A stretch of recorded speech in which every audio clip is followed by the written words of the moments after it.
Hello everyone and welcome back to a new video. Welcome to this channel. If this is your first time here, my name is Miriam. I love to read and I love Jane Austen. And today I wanted to share all the books that I'm hoping to read for the wonderful readathon that is Jane Austen July.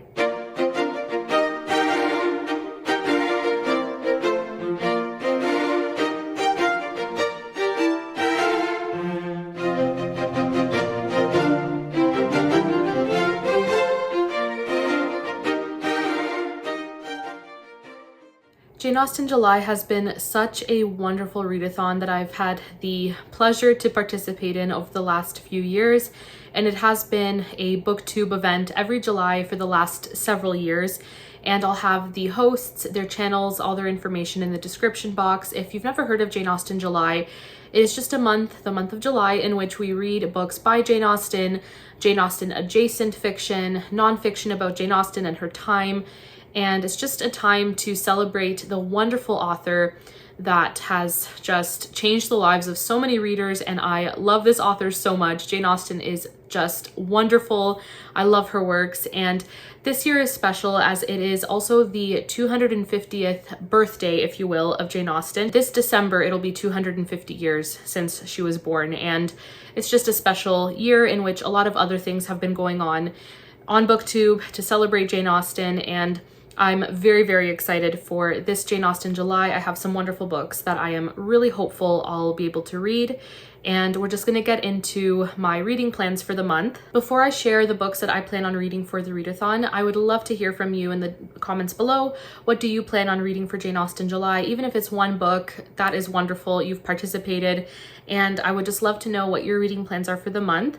I will say I do have a pretty busy month ahead of me just in terms of work and other life things going on. And I don't know that I'll be able to get to all the books on my pile of possibilities. Definitely, I will not be able to get to all of them. And I do also want to leave room for mood reading, and mood reading has served me so well, especially in the month of June. And I'm very excited to talk about the books I read this past month, but I just want to continue that throughout the rest of the year, just following my mood. And if I have a book that I am in the mood for and it has nothing to do with Jane Austen July, I'm going to read it. And I do have other books that I plan on reading that don't have to do with the readathon either. So I'm going to attempt to read at least 3 of the books on this pile of possibilities. There are 2 in particular that are going to happen. They are my 2 priorities for the readathon, and then the rest are just kind of a pile of possibilities. I will see where the mood takes me. But I would also love to hear below if you've read any of the books I mentioned and if you think I would really enjoy them. Hearing from you will probably encourage me to pick up some of the books that I mentioned and I guess put them at a higher priority than some of the other books. So we're just gonna go ahead and go through the books I plan on reading. And the first prompt is to read one of Jane Austen's main 6 novels. And I am planning on reading Emma. It is also the group read for the readathon. This will be a reread for me, and this is the only book out of Jane Austen's main 6 works that I have only read once. Every other book I've read at least twice, but I'm really excited for my reread. I love Emma so much, and I also really love the 2009 miniseries, which it's one of my favorite period dramas of all time.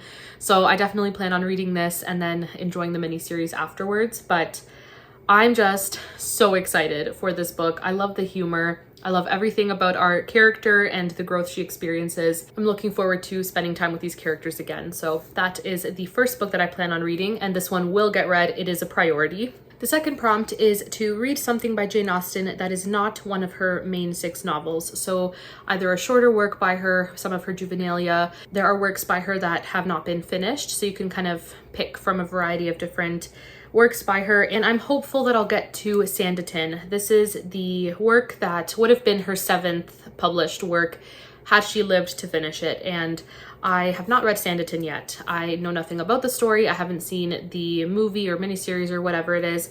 I know nothing about it, and I'm very, very excited. It says that Sanditon is a topical satire on the niche marketing campaign waged by investors in the latest seaside resort, the fictional Sanditon, situated on England's oversupplied south coast. I am very, very intrigued. This edition also has Lady Susan and the Watsons, and I have read Lady Susan, I don't remember if I've read the Watsons, but anyways, if I do get around to it, I do really want to read Sanditon, so we'll see if I get to it. The third prompt is to read a nonfiction work about Jane Austen or her time, and for this prompt, I do plan on reading Jane Austen's Bookshelf by Rebecca Romney. It is a rare book collector's quest to find the women writers who shaped a legend. And this is the other book besides Emma by Jane Austen that is going to happen. These two books are my priority for this month. If I get to nothing else that has to do with Jane Austen July, it will be Emma and Jane Austen's Bookshelf that get read. Those are the priorities. But this one I have only heard amazing things about. Everyone that I know who has read this book has sung its praises, very much enjoyed it, and it's one that I'm very, very excited to get to. And it's just about several women writers who influenced Jane Austen's works, who are kind of in her shadow in a way. Some of them are still published and you're more likely to have heard of them, others not so much. And I'll quickly mention the authors that are covered in this book.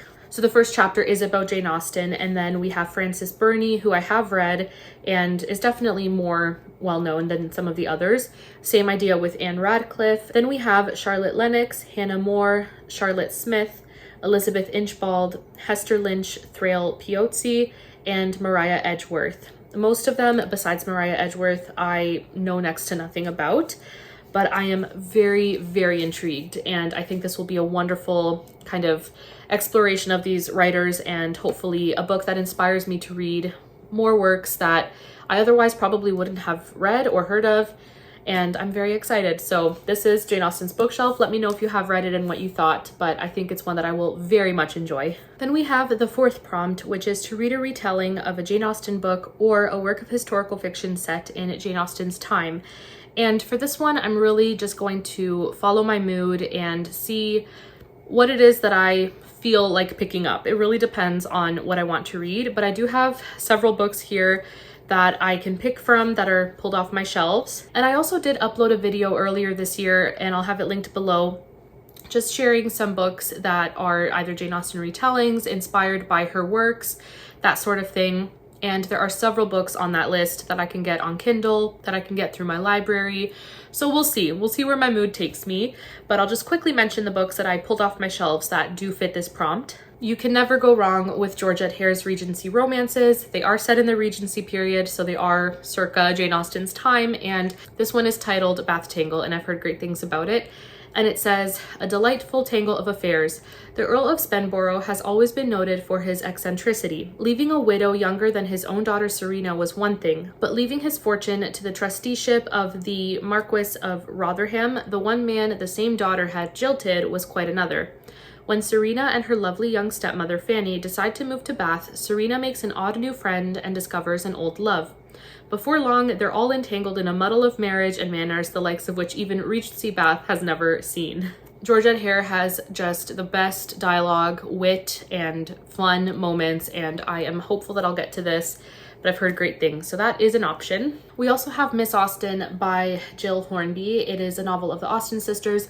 This one is technically set after Jane Austen has passed away, but it still, in my eyes, counts for this prompt. And I did just have the audiobook come in on Libby, so I might listen to the audiobook or listen and read along, which I usually prefer. But this one says, England 1840. 23 years after the death of her beloved sister Jane, Cassandra Austen returns to the village of Kintbury and the home of her family friends, the Fowles. She knows that in a dusty corner of the sprawling vicarage there is a trove of Jane's letters, which hold secrets she is desperate should not be revealed. As Cassandra recalls her youth and her relationship with her brilliant, complicated sister, she confronts buried truths about Jane's history and her own. And she faces a stark choice. Should she reveal the most private details of their lives to the world or commit her sister's legacy to the flames? I have heard this is a reimagining of what could have been a treasure trove of Jane Austen's letters.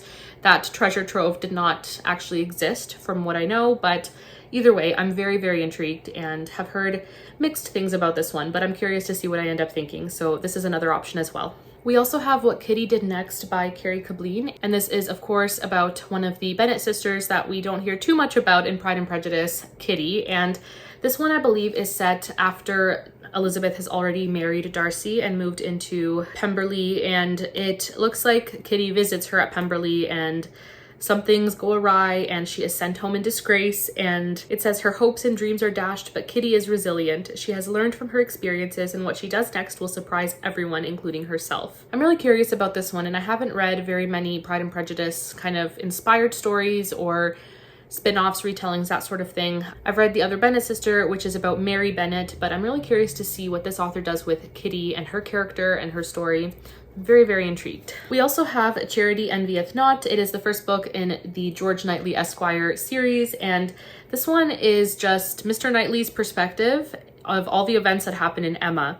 I'm not sure I'll want to read this once I've finished Emma, just getting all the events, again, but from someone else's perspective, I'm not sure. We'll see kind of what I feel once I finished Emma, but this is an option as well, and I've heard great things. I've heard that this author really does his character justice, and I guess we shall see if I'm in the mood for it.